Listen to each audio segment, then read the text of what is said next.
Hey everyone, just out messing around with cows here today. I'm just running around here. I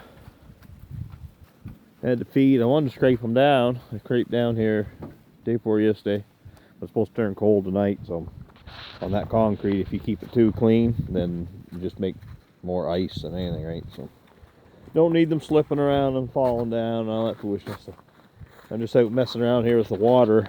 This is my SPI water. I've had this for years. I don't know, from probably 20 years ago I bought it new.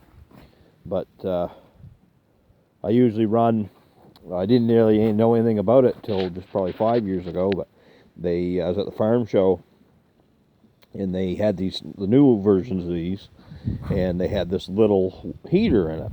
Well, they're frost free, so they're energy free, so they don't require any power to keep them thawed out. But you're always fighting with these lids, like they'll ice up.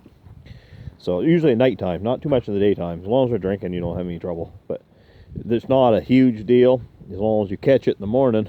You come out with some hot water and you free up the door and get the ice, get everything going. And most of the time I was working, so the time I get back, it'd be 10 o'clock in the morning, and they're all here bellering and going. Water's froze up, right? So then you're messing with it. So anyhow, I was there, and they had these little heaters. I think the ones they sold there, they were like 500 watt, but come to find out here, Princess Auto, they sold them and they're 250 watt. I said, well, it's not a very big tank, so 250 watt, just use less power. Yeah, it's perfect, really. So I haven't had any trouble. So it's been going on probably 5 years. I've been running that same heater. I only run it when I need. Actually, like now, you don't need it. It's only when you get down to like minus 15, minus 20, then that's when you gotta keep it in the back of your mind, right? So anyhow, just easy. You run the heater. It's thermostatically controlled, so it comes on and off, and just it basically comes on when it needs it, right? So I just for your own peace of mind and less aggravation, it's easier to run it. So last year I had a pole. I've done it different ways. Running the cord on the ground isn't the answer. So last year I had a rod going up, and then I just kind of run the cord over. Well, they get scratching on it and all that, bent it and all that foolishness. It's hard to keep it on there. Not so bad with the bull. The bull's gone now, so he went to Burger. So I just ended up putting up just this pallet for now. They'll end up tearing it down by spring anyways, but I just, they'll get scratching on that. There's no question about it, but whatever. I just needed something up just to keep the cord up off the ground. Just before, I just put it in here half-assed like last week and laid the cord down and threw that rubber mat over it. Well, all the water and everything, of course, that lays in that cord, and they were getting a shock off the water. And I've had that happen before. Usually you can tell. Usually I put my hand in there, it gets tingly if you get a little bit of a draw of power. But anyhow, so then that's the case. They won't drink. They're pretty smart. Once ones realize it, then they'll stand around there. So I ended up just unplugging it because, like I say, you don't even need it right now. But I just plug it in, leave it plugged in. They are good water. This is what most people around here use. These energy-free ones.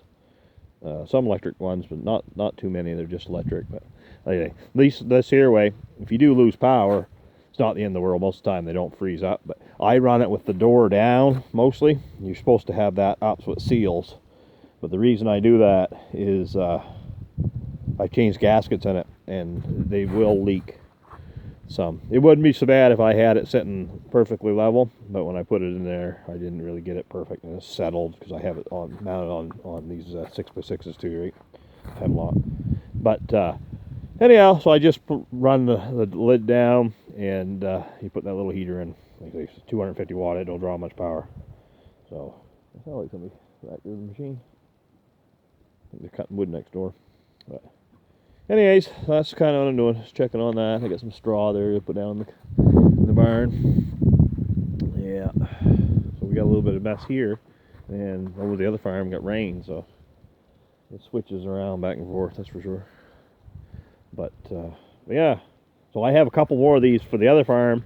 Actually, when they had the auction of that farm, I bought the waterer there. It was a double one. So this one's made for like 60 cows, and I think the other one's made for like 120, 150 for a double. So I just I bought it, not really knowing that I was buying the farm, but bought it for a barn I was going to put up here, so I had another waterer. And then I have another one, it's a single one, it's the same as the double one. I think they're called oh, I can't even remember now. Yeah, it doesn't matter, they're gray. They just same idea, just different style. They have a ball in them ones, and most guys took the ball right out, like just because they always were freezing up. But yeah, we've had good luck with them. They've been pretty good waterers. So biggest thing here is I can't mess with water. I haven't got the patience for it, and you know, you never have them fighting over it because they're pretty good. None of them are really. They'll come over here, make it 2 at a time or something. But I mean, when I had this set up at Dad's when I first bought it, I had like 50 down there all the time drinking, and I mean, never had any issue. But anyways, just makes things a little easier. I put the cage around it because I had a bull one time. He used to like to get his head right down and he'd push on it, and yeah, bulls. Well, I don't have mine now. He went to Burger, so I have to go pick him up this week and stuff. So I got a few calves kicking around here. I gotta go finish bedding the barn down. I got some down in the barn there, pushing straw around. So I haven't got too many cows here at the end of the winter. I'll probably buy some more in the spring. Just make sure I get through the winter. That's all that matters. Anyways, that's what I'm doing. This is New Year's Eve. Kids got a little bit of stuff planned. Actually, they're over sweeping the vacuuming out the meat room, so have a spot to kind of bring the meat down to when I go pick it up. And yeah, they're doing that, and they're gonna get some snacks and stuff here and have a little party tonight, I guess. And get through today, I guess. And I guess I got hen manure in the morning, so I think it's gonna stiffen up tonight. Oh, here I could get on pretty good. Over there it was wet. Like it was pretty warm over there this morning, but it's not even that far apart. Like not very far at all. But anyhow, that's just how weather changes here. Just different patterns, I guess. That's the way it goes. But anyhow, I hope everyone has a good, happy, safe New Year, and hopefully things are all better in 2021. Get things moving again, and it's going to take a little while, but anyhow, biggest thing is keep a good attitude and be nice to each other. So, yeah, we'll talk at you later.